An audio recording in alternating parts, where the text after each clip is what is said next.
নদিয়ার ভারত বাংলাদেশ সীমান্তবর্তী এলাকা থেকে উদ্ধার বিপুল পরিমাণ নিষিদ্ধ কাশির সিরাপ। গ্রেফতার এক পাচারকারী। বাংলাদেশে পাচারের ছক ছিল পাচারকারীদের, এমনটাই অনুমান পুলিশের। ঘটনায় নতুন করে চাঞ্চল্য নদিয়ার ভারত বাংলাদেশ সীমান্তবর্তী কৃষ্ণগঞ্জ থানা এলাকায়। সূত্রের খবর, বুধবার রাতে নদিয়ার মাঝদিয়া বানপুর রোডে পিঠে ব্যাগ নিয়ে ঘোরাঘুরি করছিল এক পাচারকারী।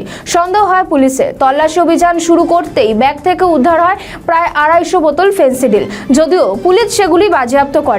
অন্যদিকে এক পাচারকারীকে গ্রেফতার করে পুলিশ। এর আগেও ভারত বাংলাদেশ সীমান্তবর্তী এলাকা থেকে প্রচুর পরিমাণ নিষিদ্ধ কাশির সিরাপ উদ্ধার হওয়ায় ঘটনায় সাড়া ফেলে দিয়েছিল গোটা জেলা জুড়ে।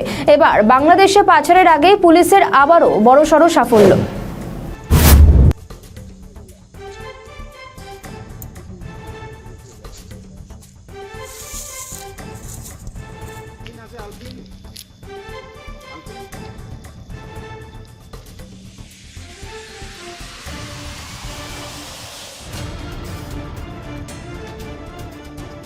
কি নাম বললি? মন্ডল। আর ওটার নাম কি?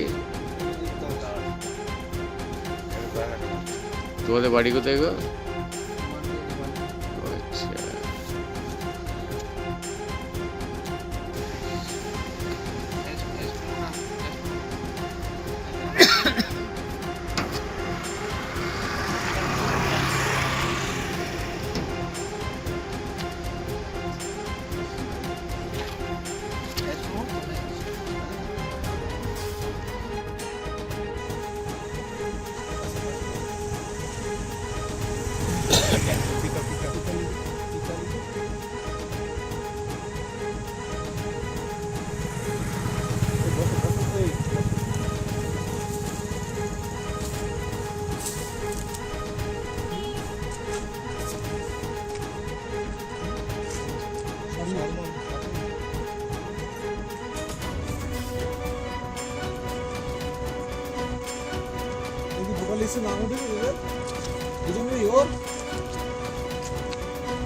বেরিয়েছিল।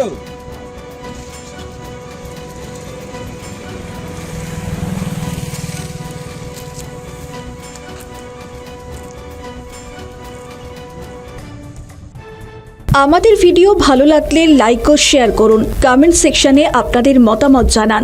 আরও ভিডিও পেতে আমাদের চ্যানেলটিকে সাবস্ক্রাইব করুন এবং প্রতি মুহূর্তে খবরের আপডেট পেতে প্রেস করুন বেল আইকন।